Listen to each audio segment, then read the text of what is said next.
సొలొమోను రాసిన ముత్యముల వంటి సామెతలు నుండి ఈరోజు 7వ అధ్యాయం తెలుసుకుందామా? నా కుమారుడా, నా మాటలను మనస్సున నుంచుకొనుము, నా ఆజ్ఞలను నీ యొద్ద దాచిపెట్టుకొనుము. నా ఆజ్ఞలను నీవు మనస్సున నుంచుకొనిన ఎడల, నీ కనుపాప వలె నా ఉపదేశమును కాపాడిన ఎడల నీవు బ్రతుకుదువు. నీ వ్రేళ్లకు వాటిని కట్టుకొనుము, నీ హృదయమును పలక మీద వాటిని వ్రాసికొనుము. జ్ఞానముతో నీవు నాకు అక్కవనియు, తెలివితో నీవు నాకు చెలికత్తెవనియు చెప్పుము.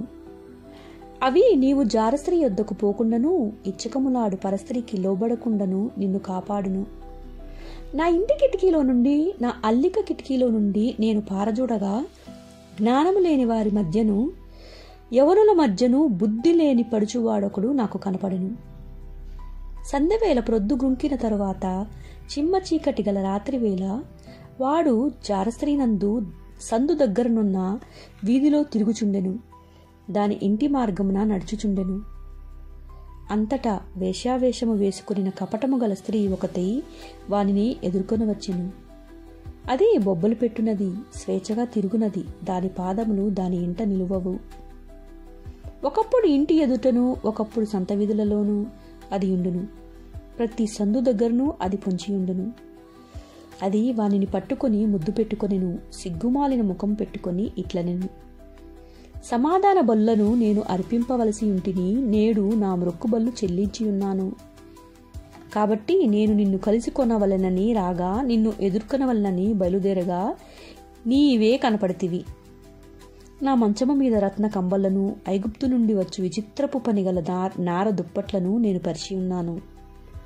నా పరుపు మీద బోలము, అగరు కారపు చెక్క చల్లియున్నాను. ఉదయము వరకు వలపు తీరా తృప్తి పొందుదము రమ్ము, పరస్పర మోహము చేత చాలా సంతుష్టి నొందుదము రమ్ము. పురుషుడు ఇంటలేడు, దూర ప్రయాణము వెళ్ళియున్నాడు.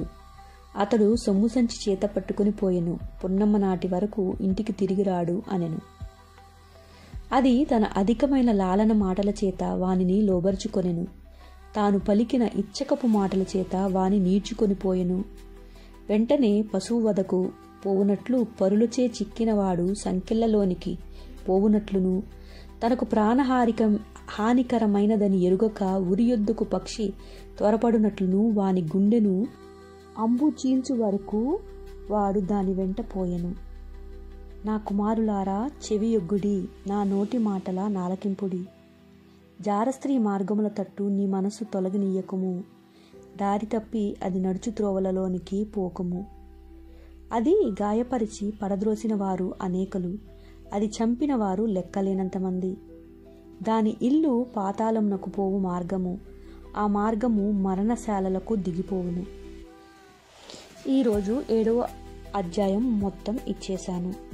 రేపు మనం 8వ అధ్యాయం సామెతల నుండి చదువుకుందాం.